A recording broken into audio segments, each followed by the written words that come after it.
evening, everybody, and welcome to another edition of Inside the Pigskin. My name is Scott Morgan, Motor City Bandmouth. Have a good crew tonight. Candy Hebling, welcome back. Thanks, Scott. Great to be here. Love talking And, football. and Stephen Rochelle, glad to have you on. Always a pleasure, my friend. Always a pleasure, my friend. Let's Yeah, have some fun tonight. we're going to love the interaction in the chat. We want to thank both crowds behind the scenes for giving us a hand on the back end out in Seattle. Hopefully, one of these days when Bo's schedule clears up, we'll have him on this very show live as well. All right. Be a little bit of a shorter show, but sometimes short isn't all bad. And Cyberowski back in the actual state of Texas. All right, Cyberowski, glad you're back in the state of Texas. There you go. Glad to have you back in the house, too. All right, we're going to start off with our NFL Commissioner Roger Goodell said owners had a lengthy discussion at the league meetings about the salary cap system, how well it's working, whether teams are operating within its intended spirit, and what changes might be needed in the next round of the collective bargaining with the players. In short, the owners are already looking ahead to potential changes to keep the system fair, competitive, and free of loopholes. Steve, what do you think? I think the league is mad that they couldn't ban the tush push, and they're trying to find any way to punish Howie Roseman right now because he has been the wizard of the cap the last 4 to 5 years between restructuring guys, moving guys around, moving money around here, moving money around there. I think he is so hot that they couldn't get this done that he's trying to find any way he can to punish my Philadelphia Eagles. I could just be looking at it with fan goggles or whatever you want to call it, but the fact that literally days after that, they fall a few votes short to ban the Eagles tush push, all of a sudden now they want to revisit the language and things like that involved with the league salary cap. I could be wrong. It could be just be them, generally trying to make it a fair system. But I just find the timing of that just a wee bit weird. What about you guys? How do you feel about this? What do you think, Candy? Go ahead. They already raised the salary cap 9.3% from last year's 255 to 279.2 million. That sounds like an awful lot. Like, man, I want a piece of that pie. I mean, come on, but did they timing? I mean, they're going to talk about it during their meetings. So, really, is it really timing? No, I don't think it had anything to do with the tush push. Nice try, Stephen. That's that fandom. I'm telling you, we're going to ban the Lambeau Leap next year. We're going to do it. Yeah, everybody's finding a way to get rid of that tush push. All they do is keep winning the whole thing. All right, Sabruski says I was down in South Florida. Good to know I covered game 3 of 4 of the Panthers games. Who credentialed you? It's okay. We don't mind having his little hockey lighthearted comments into a show like this. We'll take anything out there that's constructive that talks sports, even though we're focusing on football. It is what it is. Hey, anytime the owners have an opportunity to have a meeting, let's talk about the salary cap. Why not? Who knows what they're going to talk about next? If there's something to talk about, we'll talk they about. just raised it. What else do we need to talk about? How much are you going to raise it again next year? I mean, but come on, you got Roger Goodell, the commissioner. We're going to talk about the salary cap system. Think about the National Hockey League, okay? Then they get ready for the Stanley Cup. Gary Bettman's going to have the State of the League address, and what are they going to do is talk about expansion, right? The State of the League, people. Around a big event, we got a commissioner, we got Gary Bettman of the NHL, we got Roger Goodell of the NFL. We need some things to talk about at the meeting. Really? Seriously? Really? Let's face it. Wait a minute. Let's talk this. Total player cost, including benefits, are projected to be roughly $11.6 billion league-wide. 11.6 billion. Like, that's just a crazy astronomical figure.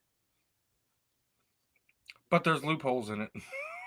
Oh, there always is. There's loopholes in everything. I mean, everything and anything. Come on, Stephen. They're punishing my boy Howie. That's what it is. Oh, come on. I'm drinking your Kool-Aid. Are you cotton picking nuts? You just got a Super Bowl. That's one. So what? What? They're punishing my boy Howie. They are punishing him. Everybody's saying The Commanders were trying to put in division trade taxes on them during the draft to try to take away one of their plays. We're being punished right now. We didn't get back-to-back home games at all this season. Come on, man. They hating on my birds right now. Oh, my violin is playing.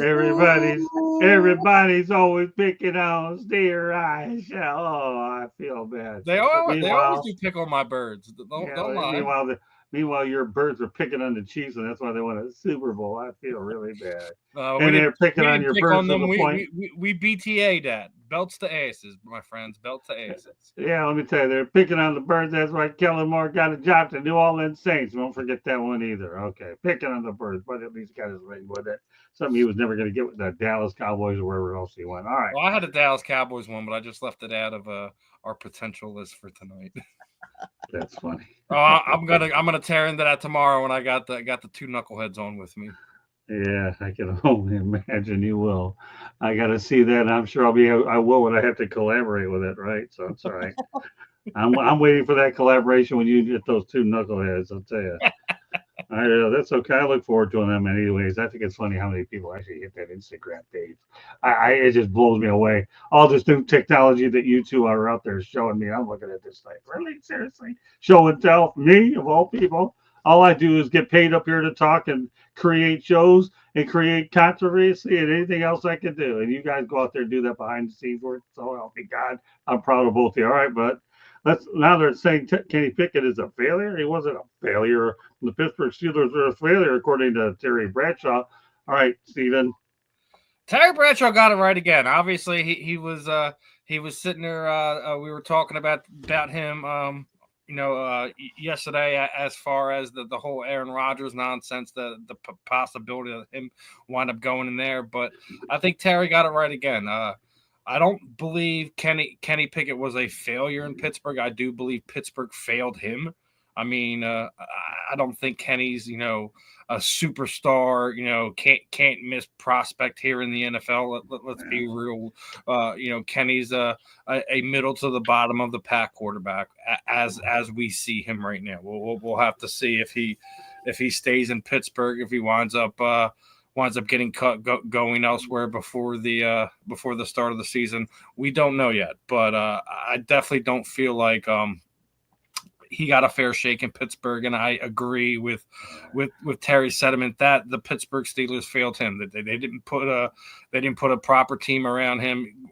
They didn't give him the tools and things of that nature to succeed. I've already felt like it for years now that Mr. Tomlin down there in Pittsburgh has been riding off of the success that he had with Big Ben Roethlisberger, and has rode that as far as he can and past that. You had both Justin Fields and Russell Wilson there last year. Clearly, they should have left Justin Fields in there, because when Russell Wilson got in there, the team nosedived. Weren't they like 10-2 at some point in time? They didn't win a single game down the last month and a half of the season, and you want to tell me Kenny Pickett's the failure? Are you guys kidding me with this? Stop, man. Terry's dead on with this. Dead on, spot on, bullseye. Well, I'll tell you this. There's no question. I met Terry Bradshaw at the Super Bowl, and I had a lot of fun with him, and I'll get some of his sound bites on one of our shows eventually. But the reality is he did nail it right with Pickett. And, of course, the Steelers botched up the Justin Fields situation badly, Russell Wilson. And you're right, they haven't been the same since Ben Roethlisberger. In fact, with Roethlisberger, they held on too long with him before they looked for an heir apparent. So Mike Tomlin They still haven't found it. Right. At some point, Mike Tomlin has to become accountable for some of these decisions. And we'll see what happens with the new quarterbacks in there. Aaron Rodgers, who knows when that thing will get resolved, if it ever will. I have to believe at some point it will, but you know what? I'll turn over to Candy. She'll know more about the insanity of Aaron Rodgers than anybody on this crew. Aaron Rodgers, obviously, he's a drama queen. I mean, let's face it. We've all thought that for how long? Now the question is does the drama queen want to go out like he did with the Jets, or does he want to try and go into a different situation and try and resurrect and salvage his last year or what or that? I mean, I don't know. Like Aaron Rodgers, obviously he's made more money than he needs. He doesn't need to be playing in the league. So the only question is, does he still have a desire? And does he think that desire is enough to help a team win? Because let's face it, he's not going to go to a team. Obviously, he's not going back to the Jets, but he has no desire to go to a team that he doesn't think is going to win and win big, because that's all that's left really for his, is a very successful season for him. He wants obviously another Super Bowl ring. Who wouldn't? But is there a team out there that he thinks that his talent with the talent that the team has is enough to take him that far? Because if it doesn't, why do it? Well, at this late in the game, though, Candy, there aren't any teams left for the guy. Go ahead. Well, exactly. So I think he's gonna. Honestly, I think he's gonna sign one-day contract with the Packers, and he will retire. That is my gut, but I don't know that for a fact. Let's face it, because stranger things have happened. As far as Kenny Pickett, yeah, the Steelers failed him. Not he didn't fail the Steelers. And I would say that about a lot of young quarterbacks. I would even say the Bears failed Fields.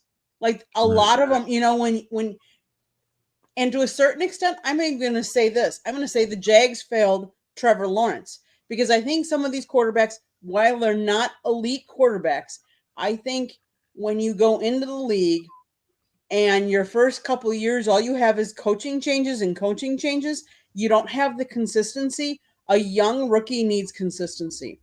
And if you don't have the right people behind you, right quarterback coach, right offensive coach, offensive line, that makes a difference. So I would say all three of those, they were failed by their teams, not they failed the team.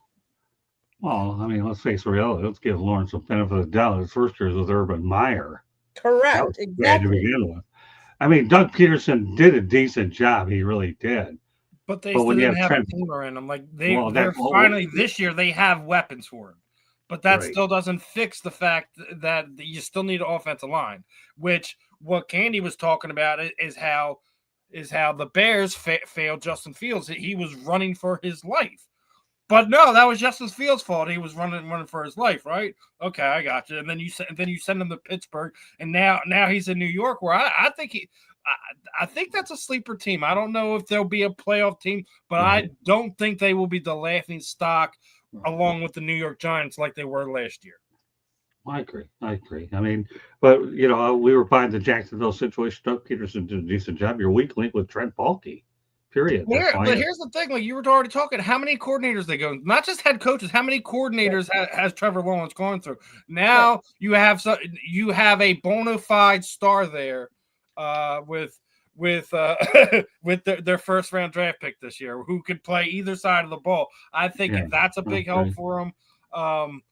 Another thing is you have to have a good tight end. Like the quarterback's best friend, especially when you don't have a good offensive line, is a tight end. It's something that they're still in flux with. We don't know if they have the guy there. The trade rumors are swirling around about Pitts being traded. I know everyone's trying to link him here to Philadelphia because of what happened in the offseason with Dallas Goedert. I would not be surprised to see him sent to Jacksonville. Yeah, Kyle Pitts. I can see that going to Jacksonville. We'll find out. Put Kyle Pitts and the boy they just brought that out of the draft with them. That's a whole different looking offense down there. Listen, I've been hard on Trevor Lawrence just basically on the basis of his contract. Like, how does that guy get paid the same amount of money as Josh Allen in the world we live in? It's like, what? How does that happen? Right. But I think we need to give him another year or two before we put that bust sticker on Mr. Trevor Lawrence. He took a nasty hit last year. Wasn't the same, and after that, we'll see how everything shakes out. But I think we need to give him another year or two to see if he's the guy that everyone thought he was when he came out of Clemson, or is he the guy that we've seen over the past year and a half? Well, the reality is Travis Hunter is a good pick for him, and Liam Cohen, I'm giving him the benefit of the doubt until I have any other reason to think otherwise. So, listen, I think Travis Hunter is going to be a difference maker for him. He really is. No question about it. All right, onwards we go. OBJ is set to retire. What will you remember most by? All right, Steve, I'll let you start off. I mean, there's a couple things. I mean, listen, I could be absolutely biased, right?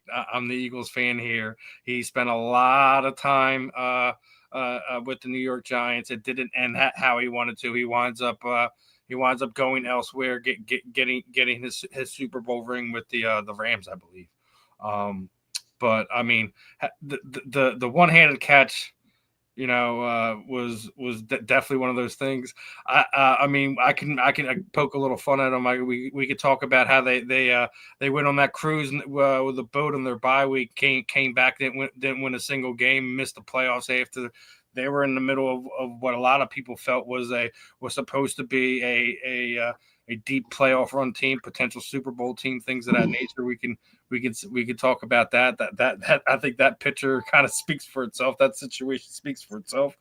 But I mean, he was the playmaker of a decade, without a doubt. Like all joking aside, taking my Philly fan hat off for a second, he was a playmaker of a decade. He's one of those guys that you have to mention as your top 5, maybe top 10 wide receivers of the 2010s part of the 2020s. If this is indeed his, last season was his last season, and he is officially retired. He was an electrifying guy. He gave defensive coordinators headaches, kept defensive backs up all kinds of hours of the night. We can't take that away from him. I think the real question is he a guy you would consider for the Hall of Fame, or is he's one of those tweener guys? I think he's one of those tweener guys. I won't put him. I mean, I think he might have the numbers, but I think he's just outside of it. What do you guys think? Well, I actually agree with you. And Candy, I'll give you the last word on this. Number one, we all know about the one-handed catch. He should never have left the Rams in the first place. He should have taken a discount and rehab there. That's number one. Number two, he should never have landed with the Miami Dolphins, of all places, because you saw how quickly they got rid of him by the end of the year, and he had the worst stats on the planet. So sometimes you hate to be remembered with your ending, but he should never have left the Rams. He got off to a good start in the Super Bowl. He was with Stafford. So stay there, rehab with the Rams. You're in a nice situation. You got a ring, and then he winds up with the Miami Dolphins. All right, Candy, I said about this guy. Go ahead, you can take it. In his first season with the Giants, Beckham broke numerous NFL rookie receiving records despite missing the first 4 games of the season due to injury. He became the first player to record more than 75 receptions, 1,100 yards, and 10 touchdowns in a rookie season, broke the record for the most average receiving yards per game. He came out in 2014, by the way. In 2016, he became the fastest player in NFL history to reach both 200 career receptions and 4,000 career receiving yards. In 2016, he recorded his first 100-yard reception season and reached the NFL playoffs for the first time in his career. Yes, he's been with the Giants, the Browns, the Rams, the Ravens, and the Dolphins. In his career, he has 575 receptions for receiving yards of 7,987 and receiving touchdowns 59. I do not think those numbers put him in the Hall of Fame. We all remember him for that one catch going in, leaning back. Could he make some spectacular plays? Yes, in his prime. But does he have enough, and was he consistent enough? I'm going to say no. Look at how long it took Sterling Sharp to get in the Hall of Fame. No. OBJ, no.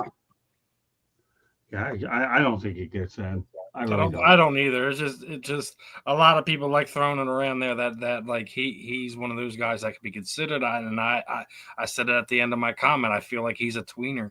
I feel that he's one of these guys that may get in like on the senior committee bracket, not in his first 10 to 15 years on the ballot. But that's just my take on I might be the biased Eagles fan, but I think I'm spot on here. All right, Candy, station break. After you get done, say what you're going to say. I was just going to say, hi, JD. Thanks for being in the chat room. South Florida Tribune published a book. It's called Lessons from the Microphone, Tuning into the Enduring Wisdom of Visionary Leaders. It is written by our host, Scott, the Motor City Madmouth Morganroth. Talks about his 40-plus years in the media business and how the media has evolved and changed over those 40-plus years. George Arcorn wrote the foreword. There's a picture of a young Scott with a young Muhammad Ali. There's a couple of other pictures, him with Chuck Wepner. You got to purchase the book to find it. Find out and look at those pictures. It's available on Amazon, Barnes & Noble, Kindle, Google, and Apple Books. There's also a link on our website, www.southfloridatribune.com, where there is a plethora of great content on there. Go check out our website. If you like to listen to podcasts, you can find us wherever you get your podcasts. We talk baseball on Monday nights. We talk football on Tuesday nights, Wednesday night on Sports Exchange, and Thursday night on Fire Up. You just never know what you're going to hear, so you got to tune in to find out. If you want to be a guest or you have topic ideas, you can always email us at southfloridatribune@gmail.com. And if you want to sponsor a show or advertise, you can call Scott, 954-304-4941. And then, Stephen, you always have good stuff on our network as well. So I know you have something coming up. What's coming up tomorrow? Basically, as of right this moment, we all know how there's last minute changes. People forget about things and stuff like that.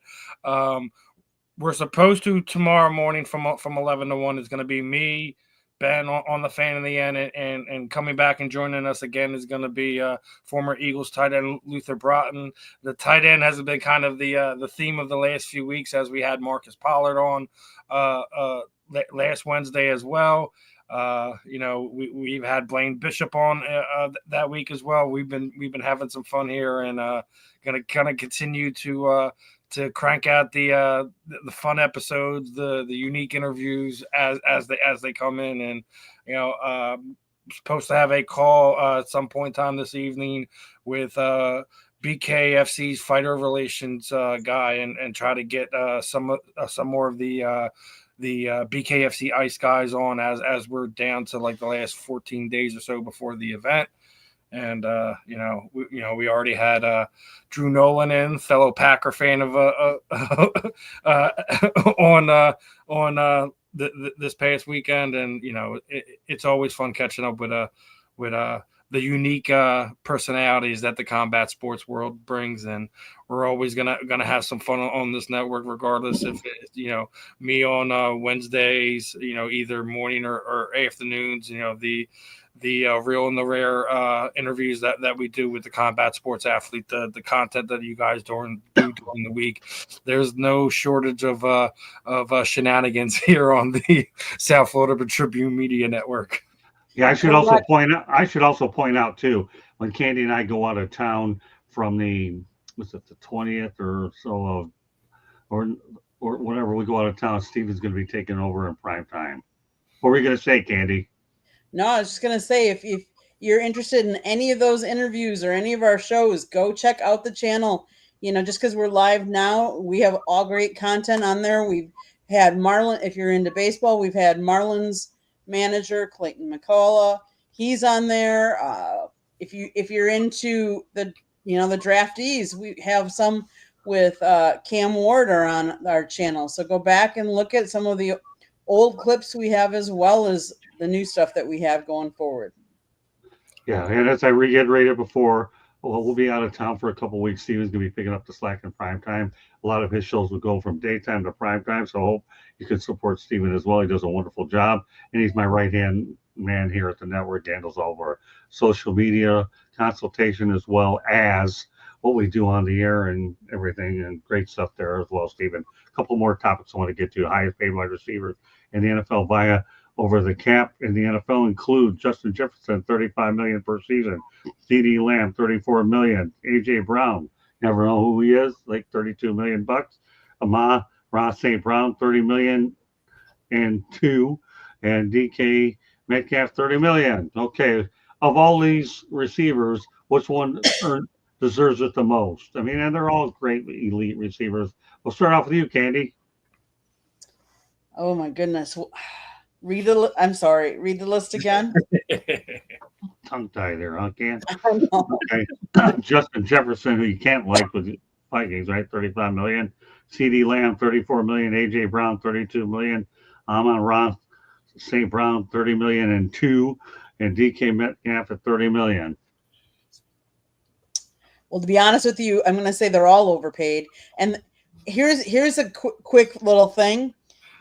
Out of all the Packers wide receivers and tight ends, their total for all of them are going to make combined $15.79 million. And you're talking about each one of these are making over $30 million alone. Right. Holy Toledos. But out of all of those, I'm going to say CeeDee Lamb. That's the most interesting laugh I've ever heard. Okay, Steven. I can't wait to hear yours. CeeDee Lamb is the most overrated player on that. He makes 90% of his yardage out of the slot. He's a freaking slot receiver. Are you kidding me? Best one on the list. Stop playing. I mean, all right, listen. I'm not going to say anything because AJ Brown makes his bread and butter off the slant. But who's the name that's missing from that list? Where's Jamar Chase? Right. In my opinion, it's a flip flop between my top three is either Jamar Chase, Justin Jefferson, AJ Brown. That's my top three there. Oh, the Bo man's in the house. We got Bo in the house. All right, I love it, Bo. He makes it in. Makes an appearance. So you know what?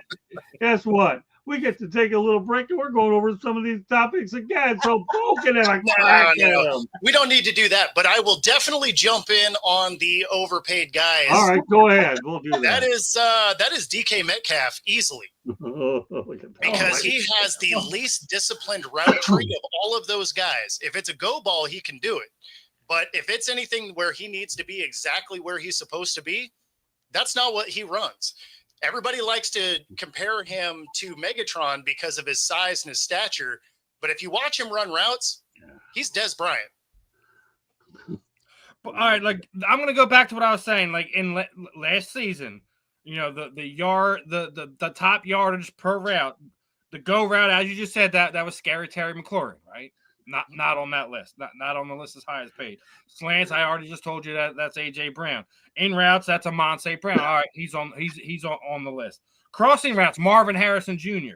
Out routes, Jamar Chase. Hitch and comeback routes, Jamar Chase. I already said that he's not on that list as far as that goes. Post routes, Tyreek Hill. Screen routes is not even a wide receiver. Obviously, it's a running back, but corner routes is the tight end. As I already said, I think CeeDee Lamb's the most overrated one on that one. I definitely hear you with DK Metcalf. I definitely hear you. We're going to see how that relates now. He's in Pittsburgh, even though he's going to have a question mark whoever's throwing him the ball. But, that's an argument for another day. When he first came in the league, he was considered one of these guys that should be in the top 5, top 10.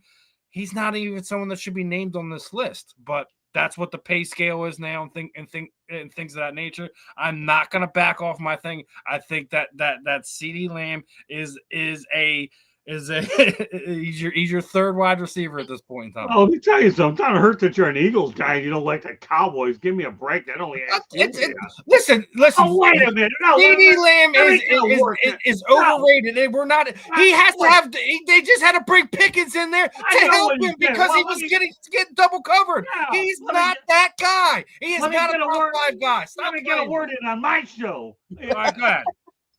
I know I've been patiently waiting while you go out there. Listen, I don't like CeeDee Lamb anyway, so I'm with you on that. I'm not debating that whatsoever. But you're an Eagles guy. You're not supposed to like him in the first place. You know that. We respect greatness here in Philadelphia. It doesn't matter. Yeah, you respect greatness, but you also hate the Cowboys. Don't give me that bunch of garbage. Listen, I respected Michael Irvin his entire career. I absolutely respected could not Michael stand Irvin. seeing him. Was he the best receiver that we were playing against at the time? Absolutely. CeeDee Lamb ain't Michael Irvin. It's a disrespect that he has that 88 on his jersey. It's a disrespect. And I agree with that one. You're not getting a debate out of me on that, but let's face it.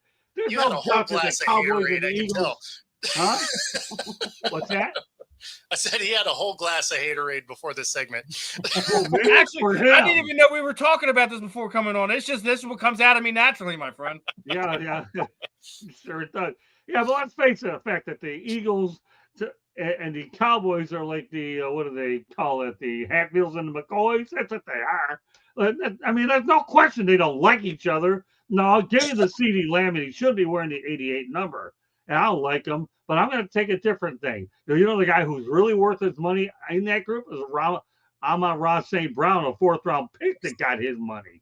I'm just saying he was a fourth-round pick that earned that money and got it. So he's probably the best value of that group. But as far as the most overpaid, I would say it's CeeDee Lamb, but DK Metcalf gets a close second on this one. And guess what?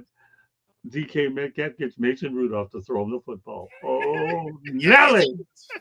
Mason Rudolph, people. You think he was mad? Well, I'm glad he's about to be real mad. Hey, I'm glad Bo made it on this show. Hail to the Bo. Yeah, no, it's funny because if he actually ran a decent route tree, he wouldn't be overrated. But because he'll drop easy passes, he'll be in the wrong spot for throws. Man, it's tough to see him making 30 mil. I still think my boy AJ earns his contract. That's all I got to say. Well, the fact is, you got to see him firsthand in Seattle, so you ought to know DK Metcalf better than anybody. I have nothing against AJ Brown. I think didn't I talk to him out there, Candy? AJ Brown, I think he's a nice kid. I enjoy talking to the guy. Hey, I'm glad he got a ring. I was happy that that AJ really down to earth kid. Really no problem. Boy, Bo, you came in at a great time because that's what we're gonna change the narrative to receivers too, called Jaden Hickens becomes the first second-round pick in NFL history to get his contract fully guaranteed, total 4 years, $11.7 million for the Texans. I'll turn over to you, Bo. Is he worth it? How do you like that signing? I mean, we don't know if he's worth it yet. Yeah, right. Well, Texans are so hard up; they need a wide receiver. Let's let him take a snap. Yeah. All right. Yeah, I mean, I don't mind rookies getting fully guaranteed. It's not like they're making crazy money anyway. Right. Yeah, no, I mean, it's remained to be seen if he's going to be worth it. That's like I'm never a fan of draft grades. Like they're like, oh, this guy killed the draft and this team did terribly. It's like, yeah, except none of those guys have played a snap in the NFL. They could have all been busts. We have no idea. So I've never been a fan of draft grades before anybody actually plays a game. I'm more of a let's grade these 3 years in. Okay. Fair enough. All right. What do you think, Steven? I'll say this much, regardless, player, position, whatever, I think every contract in the NFL should be guaranteed because tell me a sport outside of combat sports where these guys get banged up as much as they do. And all of a sudden they're cut and, they have nothing to show for it.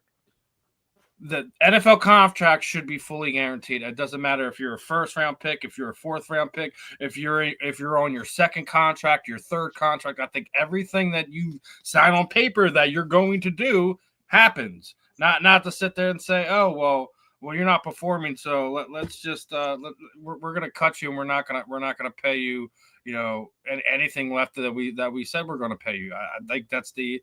When we were just going back and talking about the salary cap and things of that nature, I think there should be a thing in there where like these guys are guaranteed because they're not guaranteed like medical insurance, life insurance from the NFL when everything's said and done. We're talking about the biggest sports in North America. We can argue the world at another point in time, but how out of these guys don't have fully guaranteed contracts like some of these other sports? I think you just made the argument that the other sports shouldn't either. Because I think you really just made the argument that the other sports shouldn't have fully guaranteed contracts either. I much prefer the effort out of players that have something to play for. Right. Because when you watch guys get fully guaranteed contracts or massive deals where a lot of it is guaranteed, you sure see play drop off a lot. Since you love the Cowboys, Zeke really comes to mind. Right. Dude balled out until he got paid. Yeah. And then it's pretty comfy. Even if you don't hit the incentives, that base guarantee was pretty nice. No, I'm a fan of there being some incentive-based earning in there. Now, I think a lot of it should be incentive-based. I think a lot of it should. I agree with that aspect of that. But so I do think there should be some injury guarantees. But I mean, you can take insurance out. A lot of players do, and so there are some guarantees that you can secure for yourself on that front. Obviously, you're betting on yourself to stay healthy, but I mean, there are ways to supplement some of that. And should the NFL be better about long-term healthcare? Yeah, of course. Right? Once you're vested, you only get 5 years after you stop playing. So it's not like it's a long-term answer, but no, I do not think they should be fully guaranteed. There should absolutely be incentive-based. I think that should be true across all sports, though. I hate seeing guys in the NBA with fully guaranteed contracts playing every other game because they're load managing. So no, I am not a fan of fully guaranteed contracts for you to not do anything. I agree. Don't get me started on the NBA. Otherwise, if Steven got my wrath before, I'm going to give the NBA it worse. Let me tell you, it was bad. You're sitting there saying the NBA. Baseball's a close second there, my friend. Yeah, I know. But don't get me started. I wasn't going against that. I'm just NBA is so upfront with we're just not going to play today for no reason. Yeah, I'm with you. Yeah. Load management. The only one should have load management is the guys that been in this league for X amount of years or actually have are prone to injuries and things of that nature. It's like, listen, this guy's already had 4 knee surgeries over the past 10 years. Let's have him play X amount. He doesn't do back-to-backs. If you don't do back-to-backs, you can't load manage him for more than X amount of games. Yeah, you get load management. As a fan, I'm going to be upset with you. We have this argument 100 different ways, man. But go ahead, Bo. Yeah, you get load management. Let me tell you. The thing with the load managing thing, though, is there's people with incredibly strenuous labor jobs that what they do? They show up every day. They don't get a load manage. They don't get to just randomly show up. And the worst thing is these guys are making, tens of millions of dollars, right? And this may be the one chance this fan gets to go watch that game. Right. And you decide that's the game you're just taking off. No, I mean, it's an entertainment sport. You get to play it for a short period of time. Give the fans what they're paying for. The NBA will take load management over a paper cut. Don't get me going there. They're the biggest. Yeah, some of them guys for sure. Let me tell you what. My version of the NBA is people. NDL, the National Drama League. Ever heard of that one? Patent that one for you. I'll tell you got a good patent. The National Drama League, NDL, National Drama League. All right, Candy. We're obviously talking about Higgins in the second round pick. Actually, I'm going to say something first. We'll go to Candy. More power to him with the money, but if he gives CJ Stroud another quality weapon, then it's worth every nickel that they're going to pay, and I'll leave it at that.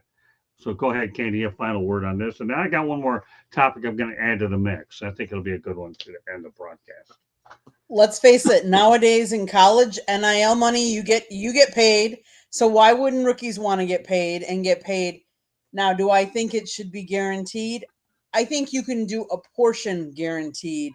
Not all fully guaranteed. I do like the incentive-based for all sports. I like incentive-based because as I look at a salesperson, they're incentive-based, and Stephen, to the point that Bo was saying, If you're a hard laborer, do you get to take days off? Do you get load management? Yes, you get sick days, but in the course of a year, there's 365 days, and you don't work all 365. I get that, but at most, you're getting 10 or 12 days of sick time for. I mean, that's probably the max I've heard is like 12 days a year, 1 day a month, and you're talking about these teams are playing now. Let's face it, the NBA is still going on now in June. They start when in like October or November. They're going for how many months? So they don't need 12 days, but how many times do they take at least 12 games off? Is that, I mean, and maybe that means that they're going to have a shorter career because they shouldn't be taking all that time off. But then that's what it is. Like, you make so much money, but I do definitely think we need to do incentive based more. And I know the players aren't going to go for that, but that is definitely the route, I think, because I think that would make sports more fun to watch as well. Okay. Yeah, make them hungry again. Exactly. Okay. All right, one more topic. Good. Well, the Detroit Lions are not favored in 5 games in the 2025 season. They have a pick'em game against Green Bay, Baltimore -3, Kansas City 2.5-point underdogs, Washington -1, and Philadelphia -3. Well, my goodness, we'll start off with Mr. Philadelphia and that Phillies. What do you think about the Lions not being in favored?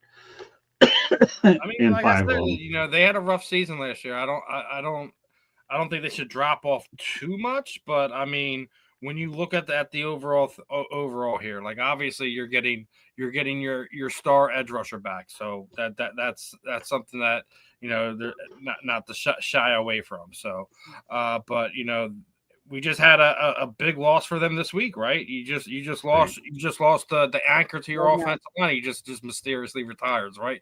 Right as you're getting into organized team activities and things like that. So they have a question mark there, and up the middle in the division that they're in with the schedule they have, you want to sit there and talk about being favored? Yeah, no.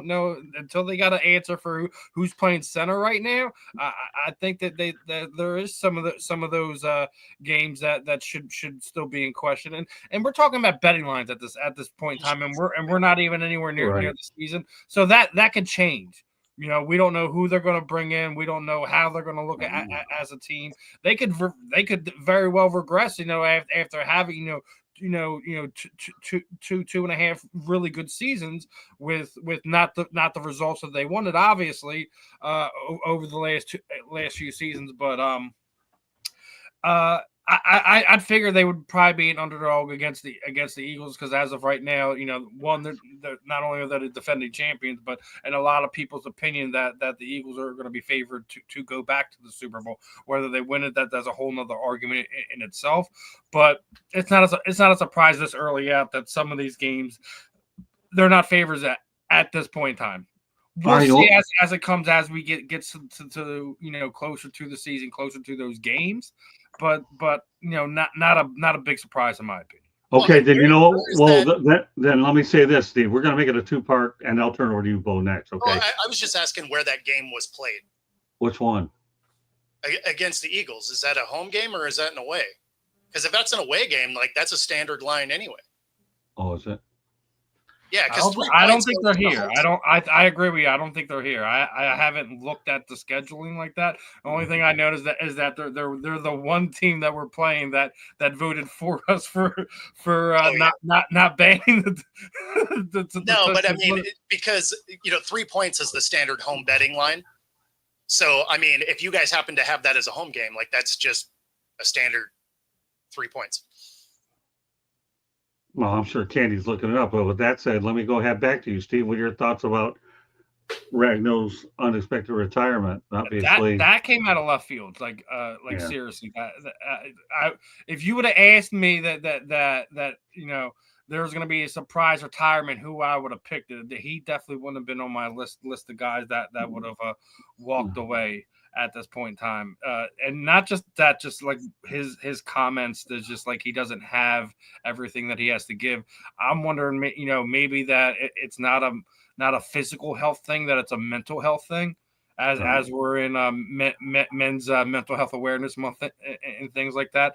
Maybe he's having those things where he's having trouble giving them 100%, and he's one of those guys that prides himself on that. He can't concentrate enough to give them everything they need, and he doesn't want to be a reason they fail or falter, which is why he may be doing that. I think that's where my initial instinct is, but hopefully it's something that one, that they can replace him, and two, maybe in a year or so when he is in a better place, regardless, that maybe he comes back, because people forget Lane Johnson was having mental health issues in the middle of a season, took a few games off, came back, got himself situated, and since then has been on a tear, and arguably the best right tackle in football since that time. Great point, Stephen. All right, Bo, you know what? You have a two-part question here. Okay. Wait, let me just quick. Week 11, the Lions are at the Eagles on November 16th. Cold, going from an indoor to an outdoor stadium. Okay, playing. well, there you go. Well, and the Eagles only get 3 points, which is the standard line. So there you go. Vegas basically says that's a coin flip. Okay. Well, now, Bo, the floor is yours. You have what you have here with them is you got Baltimore, you got Kansas City, Philadelphia, and then, of course, Green Bay's a pick'em game, and Washington. I'll let you look at all 5 of them, Bo, and tell me what your thoughts. You already mentioned the pick'em one in Philadelphia standard line, but give me your overall perspective on the 5 in their entirety.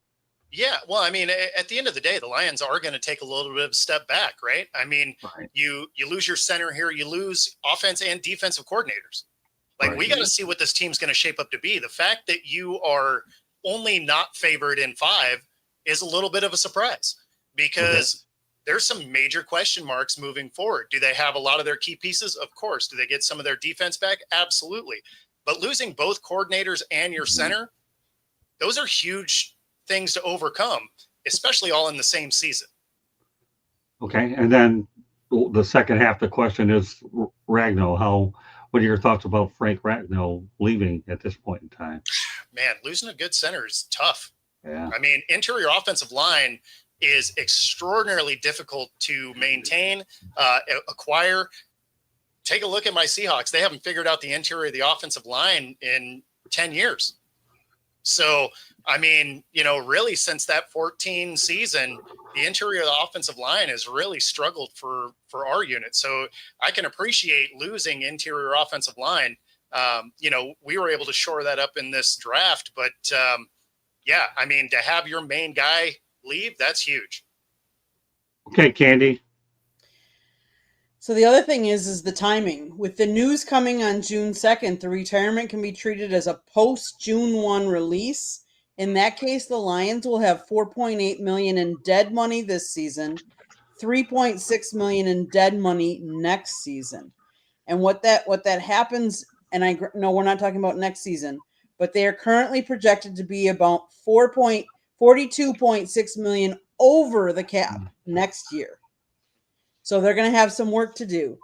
This year they have some cap space. Is that going to be a big loss? Yes. I think anytime you take away someone that's played as intently as he has on that line, that's going to, and like Bo said, you lost both your offensive and defensive coordinators. Now, did they know that was going to happen because the year before they had already started, with some interest and stuff like that?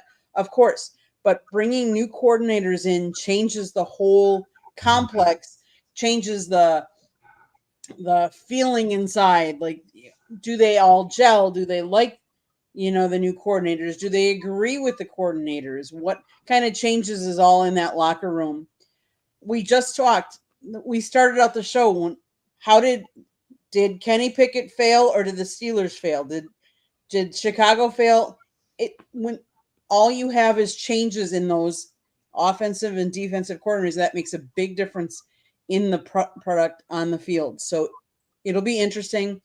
Am I surprised that Green Bay and Detroit is a pick'em? No, I'm not surprised at all. The NFC North division plays each other very tough and have for years. It's a big rivalry. So am I surprised at that? No. Probably surprised that there isn't more games that are like that, but I think it's going to be a very interesting year because I think there's been a lot of big movements in some of the different teams around the league that will remain to be seen how that transposes on the field. Chicago's had a lot of changes. What all kind of changes is that going to mean for production? And they're not the only ones. There's a lot of other teams. Green Bay has had a lot. They haven't had a lot of changes, but they had a lot. They were the youngest team in the league last year. So now they get a little bit older and wiser, hopefully wiser. And that remains to be seen. But I'm just saying, it'll be interesting, I think, this year to see some of the production on the field, how it all translates. Chicago's probably the one that I'm the most curious to see, just because they finally did something with their interior offensive line. So maybe their quarterback isn't getting killed nonstop. And I feel kind of similar to that with the Raiders. I think the Raiders are going to be very interesting to watch. Okay. So I'm going to look at these games right now. Green Bay pick 'em doesn't surprise me. Baltimore, the Ravens have had the Lions number and they've beaten them by more than 3 the last few times. Kansas City and the Lions have played fairly even, so that one intrigues me. Washington will be a revenge game. It really will. So if the Lions have any kind of offense going, depending on what's left with the offensive line situation, that's a revenge game there. Of course, Philadelphia and Detroit will certainly be an intriguing matchup in its own right. As far as Ragno's concerned, you definitely don't want to go ahead and lose a guy of that magnitude. So Brad Holmes definitely has work to do. Now, I think there's a stat that we all remember, right?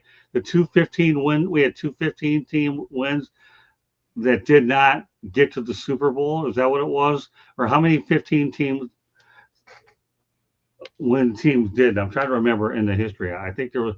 Does anybody have some clarity on that? I looked at it a while back, and now it comes back to mind. I know Kansas City and Detroit didn't make it. They were 2-15 team wins that did not get to win the Super Bowl. Trying to remember. Just got me there, Scott.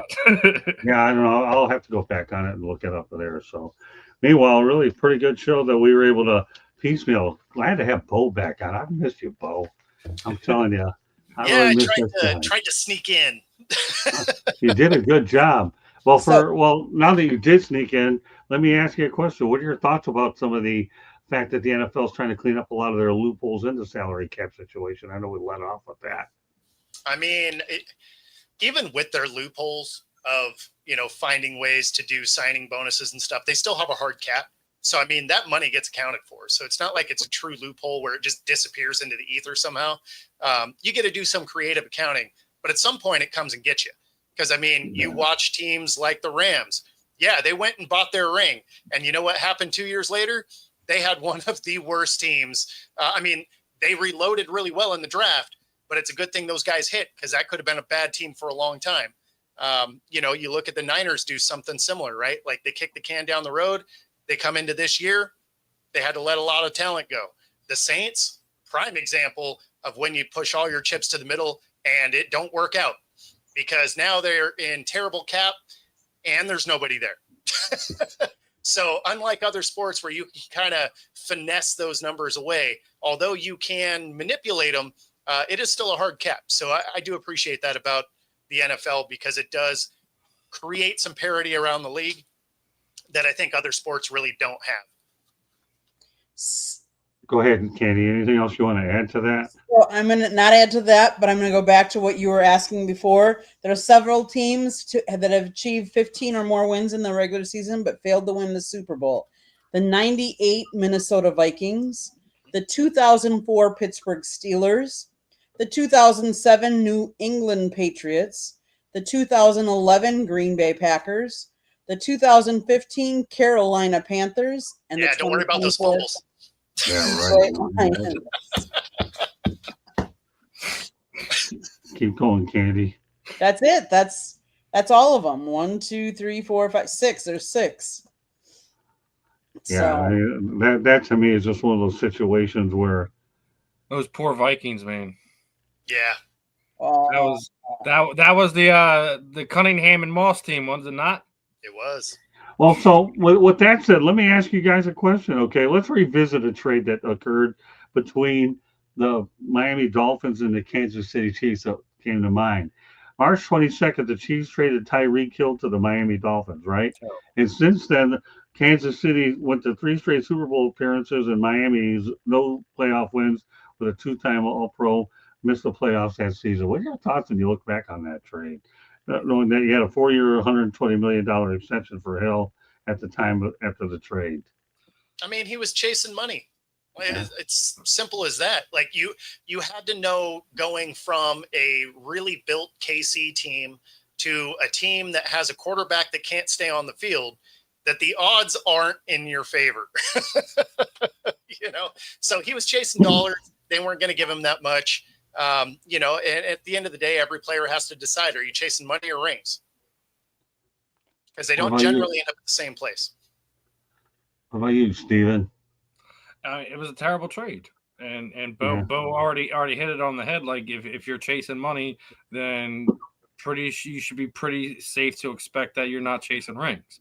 So it's either one or the other. I think it's a rare situation when, we were just talking about, cap. How's it that, the Eagles are paying A.J. Brown $32 million a year, but they have a ring to show for it? It's because other guys are getting paid under market value and want to win a ring. That's how you're able to keep a guy like A.J. Brown there. That's how you're able to retain a guy like Devontae Smith, who's, not in that top 5 range, but he's getting more than, in the teens. I think he's more in the the $20 million a year range, which is crazy for your number 2 wide receiver, as we're talking about throwing money around. But not a lot of people can work things that way. Not that you don't have. I mean, we're talking about contracts and how that's costing it. Jalen Hurts is not even a top 10 paid quarterback in the NFL. That's how you're able to go and chase rings, because some of these guys have to sit there and say, well, I don't need to be a top 5 paid in my position. I don't need to be top 10 paid in my position. Give me this, give me the, and we were just talking about incentives. That's how Saquon Barkley got the things that he got, because he put incentives in his contract that if X, Y, and Z happened, he would get $5 million here, $10 million there, and he hit just about every incentive that was put in his contract, and which in turn got him another contract this offseason that has him here for another 2 more years, and he is the highest paid running back in the NFL right now on the cover of Madden 26. He has a lot of things going his way, but it's also the way you structure things. You could still go after money if you do things the right way. If you're actually going out there competing, doing things, getting the catches, getting the yards, being productive for your team to make yourself worth that contract. 9 times out of 10, if you do, they're going to try to retain you and give you more money. So, when we look at the Tyreek Hill situation, Miami Dolphins absolutely kicked themselves in the butt. They have, as you said, they haven't won a playoff game. I think they only have 1 or 2 playoff appearances since that trade has happened, and they've done nothing with it. Everyone wants to put it on Tua. The rest of the team doesn't want to play either. Vic Fangio is our defensive coordinator because they're a bunch of idiots, and he pushes us too hard. Are we 15 years old?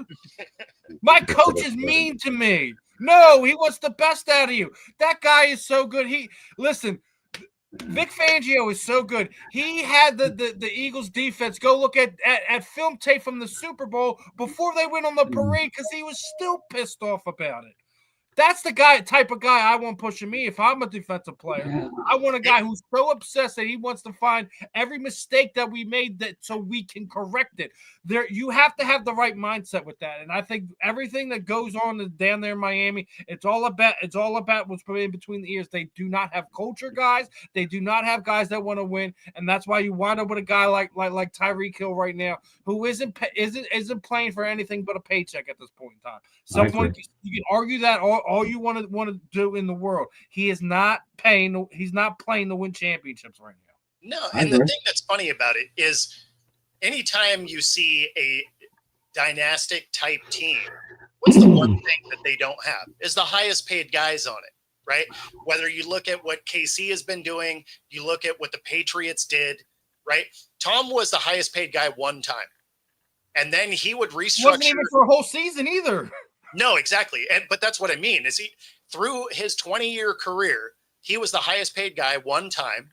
And then he continued to restructure things beyond that to keep talent around him. Because there's a funny thing. If you win rings, you're securing money for all of your life after football because it opens a lot of doors. If you have rings, when you watch TV and there's guys on ESPN or any of the booths, how many of those guys have rings?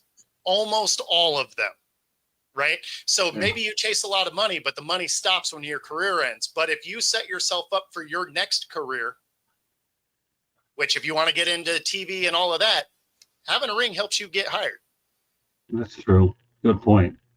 Anything you want to add to this, Candy? These guys, Bo and Steven, are putting on a show back and forth. I'll tell you, that's how badly we miss you, Bo. We got to get you back on here more often, man. Does that mean we have to start the show later to get you back on? We'll do it if we have to. No, I just happened to be here a little earlier than I thought I was going to be.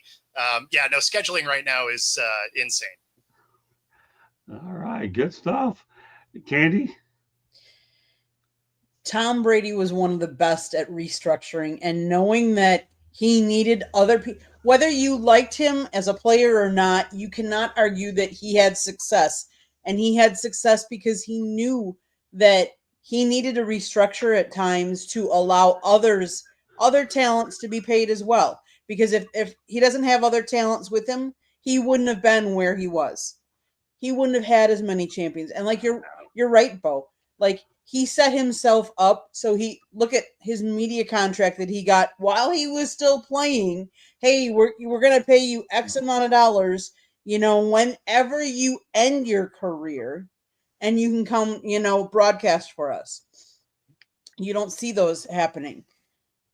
Tyreek, it was a terrible trade for Miami. Tyreek benefited, let's face it though, to a certain extent. He moved down here. He has no state income tax. Right. He's living a different life, probably more accustomed to him as opposed to a Midwest Kansas City lifestyle. So, but it'll be interesting to say because there's been trade rumors now that he's might be on the trading block, but they're going to ask a steep price for him. And is somebody willing to pay that steep of a price for Tyreek and all that goes with Tyreek? Well, I did want to touch on Steve-O right there. Rings definitely help Hall of Fame credits, but no, a lot of commentators, they get their shot because of rings, unless you played for the Cowboys, then it didn't matter. There you go. That is funny. That is funny. I don't know. All you talked about it well. Tyreek got the money and he ain't getting any rings. I guess the thing is the Kansas City Chiefs got the last laugh because they're getting the rings and they won without him. And all you need is a guy by the name of Travis Kelce. Ever heard of him, Kelce? So, and it's funny because Mahomes is following that Brady blueprint of he signed that big deal and he's continued to restructure constantly to keep talent on that team. Yeah, that's a good point too. I have a really interesting off the wall transfer portal story that nobody will hear except anywhere on this show. Get this. I don't even know where this guy wound up. 32-year-old punter entered the transfer portal out of East Carolina. Get this. Luke Larson entered the transfer portal, 32 years old, and he's the oldest player at the FBS level and was ECU starting punter the last 3 years. So what are your thoughts about a 32-year-old guy entering the transfer portal? Punter. Anybody want to take a jab at this? Everyone's trying to get their money, man. What's wrong with that? Yeah, no, Not just get their money, but also play where they can be seen the most. I mean, that's the biggest thing about the transfer. We have to separate, transfer portal between dollars and cents. 9 times out of 10, it's about getting to the right program, getting to where you can have the most value, most eyes on you, and things of that nature. I'm like I said, I think there needs to be more guardrails with this. I don't think with some of these younger guys that like if you're going to college for 4 years, you can't be in the transfer portal more than twice. Or it can't be in them in back-to-back seasons. Like there has to be a coaching change, a regime change. You're not going to be the starting quarterback next year because the freshman they brought in last year is progressing in a way they want to go in a different direction. There has to be something in the lines like that so we don't sit. And I still don't think football is the worst one of this when it comes to transfer. I think basketball is the worst. But Steven, I'm talking about a 32-year-old punter, my brother. Yeah, not a quarterback. It doesn't matter if he's 32 years old or not. What does that have anything to do with it? The transfer portal is basically so I can go to a different program. If there's not something going on there that he feels that can maximize his opportunity to either be drafted or further his education, then what's the problem with it? Steven, I'm kidding with you. I just had to get this guy. Listen, it doesn't matter. I think the transfer portal for football should be limited to between the championship game and the spring game, so that the spring game matters again. So you're not having to worry about guys sitting out in the playoffs, and you don't have to spend so much time recruiting your own players because they can leave at a few different times during the season, during the year. But I think the more interesting thing about the NIL, the way it's evolving now, is the NIL collective that doesn't actually have to do with the college level players that are now starting to pay high school students up to $20,000 a month. I heard that. Yeah, that's unbelievable. I heard that. NIL collective. So they're not even being creative about how to hide the name of it. Oh my God. It's now just doing it so they can secure high school players to bring them in. Man, talk about not being able to put the genie back in the bottle. This is getting bizarre in a hurry. Is it? Crazy stuff. I heard about that one. I'm thinking, wow, $20,000 just to keep it on. Right when you think. $20,000 a month. Yeah, if I knew that was a thing in high school, I probably would have paid more attention to my academics and things like that. Like $20,000 a month, not just for the football season, a month. Man, I'd have been doing some stupid ass nonsense. Oh yeah, almost $250,000 a year to have a commitment. Now you have to pay it back if you don't go to the committed school. But if they decide they don't want you to be a commit anymore, you're going to keep all that money. So like say they signed you as a freshman and turns out you just didn't get bigger and stronger as your high school career went on. You're going to keep all that money. Like it is wild. it is wild, but we're seeing different kinds of athletes. We're seeing different kind of kids doing things and taking advantage of that. We had Sean Merriman's son on, and he just got his offer from his dad's alma mater. So he's got offers from Maryland. He's got offers from UNLV. I wonder. I might have to bring him back on. Ask him if he's getting some of that NIL money. He already said he's not going to go who pays him the most. He's going to go to where he wants to go. I still think he winds up in Maryland, and he is legitimately a freshman in high school right now. So he's a freshman in high school, and he's already there. He's already got offers on the table. So it's a matter of time before this thing gets really out of control. Oh, well, it's already out of control. Yeah, it is out of control. It really, truly is. So, but I know that Bo's going to have to get rolling in a minute. I'm just glad that the fact that he came out here and was able to contribute tonight. So with that said, we're going to get going anyway. So, Bo, I want you to let everybody know how they can get a hold of you. Yeah, so you can find me occasionally here, a little less than it used to be. But and then, of course, you can find me 5 days a week on my channel at Football Talk, and, of course, Roku TV. And coming soon this month is ICU Radio 97.3. My Wednesday wrap-up show will be syndicated on that. Excellent. Great news here. One other note I want to let everybody go on here, and this is a really great story I want to put out there. From K-State rejection to a national championship, folks. This is the story of Will Howard, who was told by Kansas State to play elsewhere in 2023 and 2024. He transferred to Ohio State. Now he's a national champion. So there you go, people. Will Howard is another great story that a lot of people are going to hear a lot more about. Bo, some quick thoughts about that real quick before you go. Sometimes fit matters, right? Yeah. I mean, it's kind of like when guys get drafted. You get drafted to the wrong team, you may not have a career. You get drafted to the right situation, it's great. And for Will Howard, that move was the difference. There you go. All right, well, Bo, once again, thanks for coming on here and joining us tonight. We really appreciate you being on here. It really is always a treat when you're on. We also appreciate you keeping our broadcast on your thing as well when you're not on. So thank you so much. And you're the best, my friend. And look forward to seeing you. And congratulations with the other things you got coming up. Nobody's more deserving of that opportunity than you, Bo. Really. Yeah, I appreciate it. Thanks again for having me on. Take it easy, guys. Thanks for being on. Appreciate it. All right, Bo, have a good one. Okay, Stephen, Candy, I'll bring this up to you as well. You heard what I said about. Wait.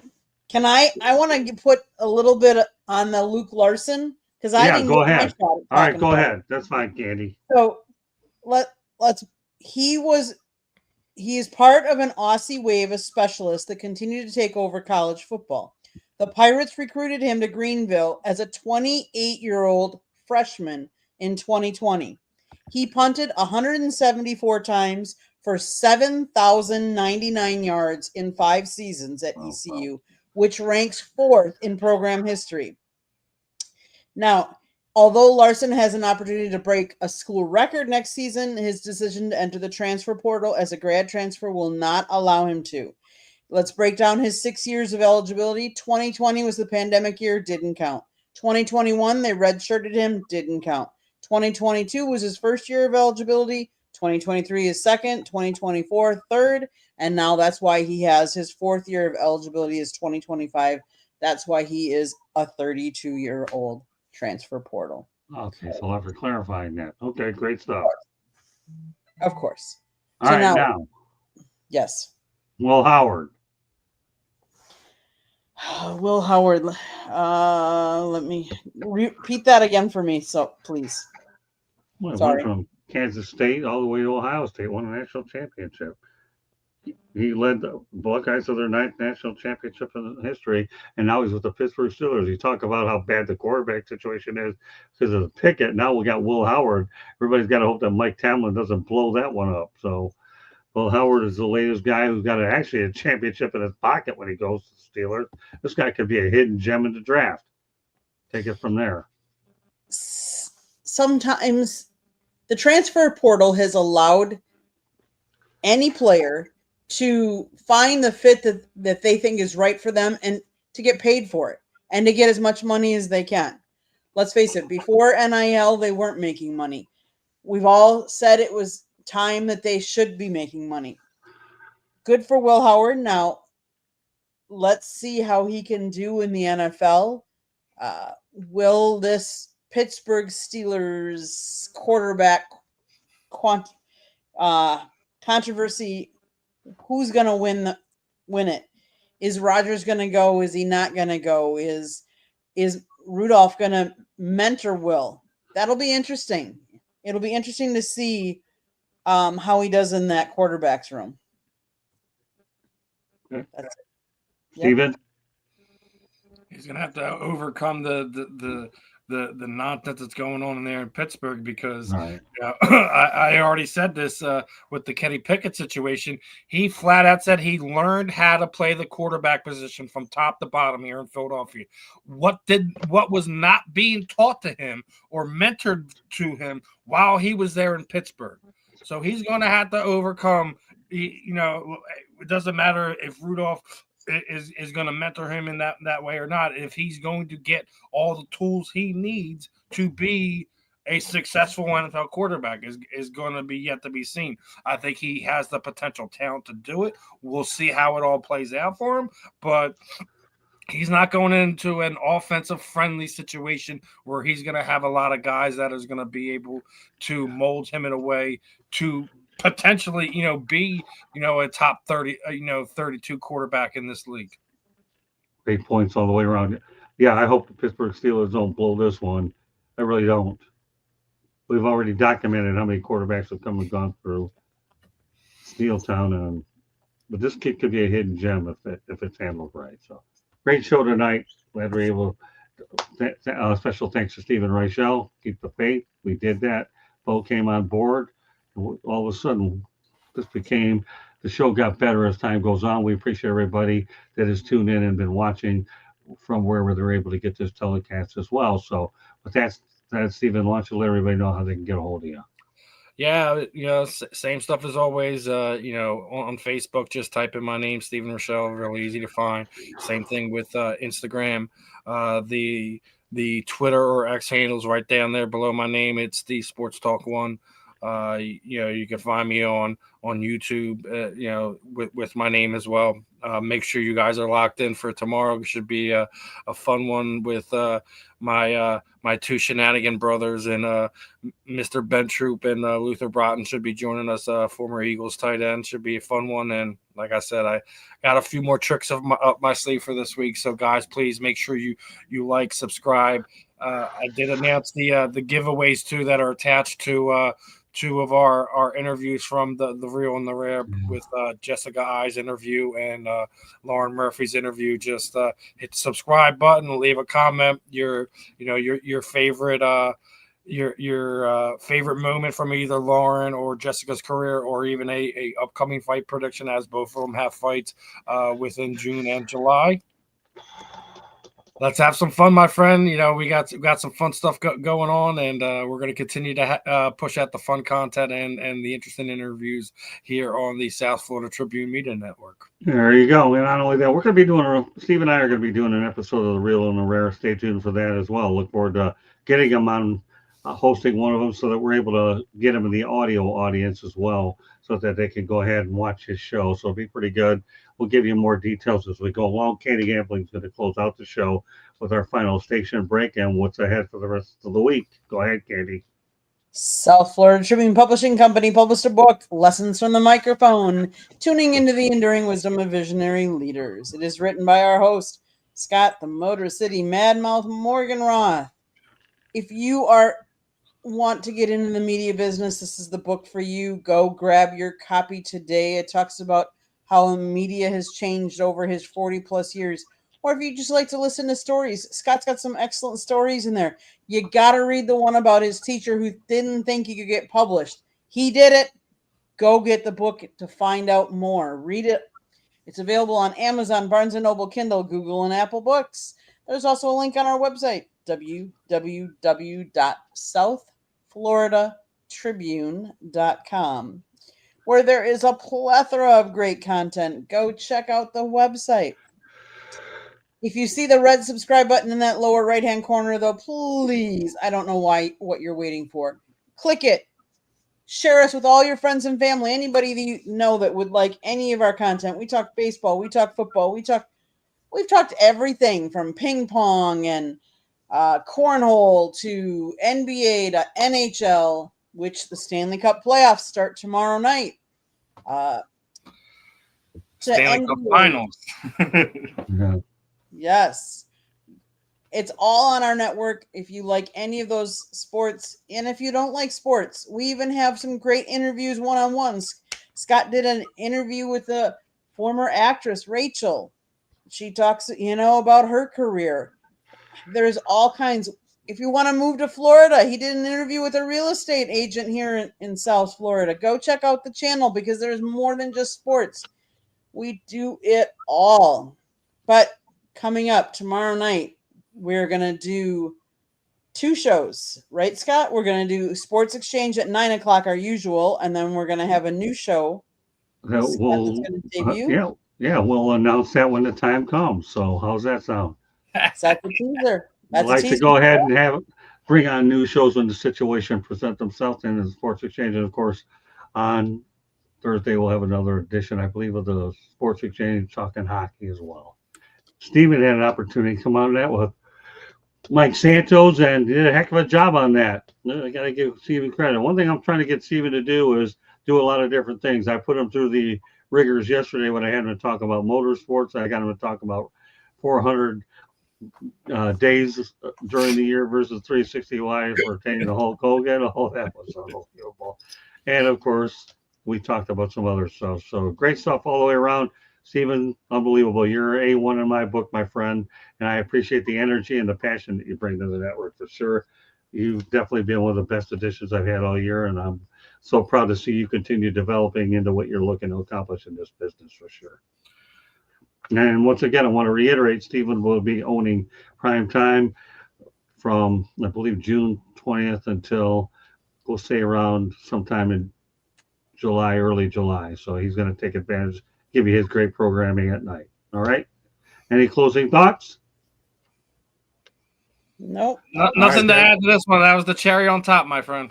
All right. Well, there you go. With that said, that does conclude this edition of Inside the Pigskin. On behalf of Stephen Reichel and Ken Denley, my name is Scott Morgan, Motor City Madman. Thank you for joining us. And also thank you very much for Bo Crouch for coming on as well.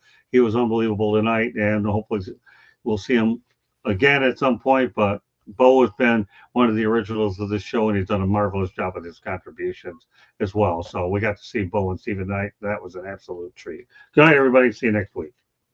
Good night.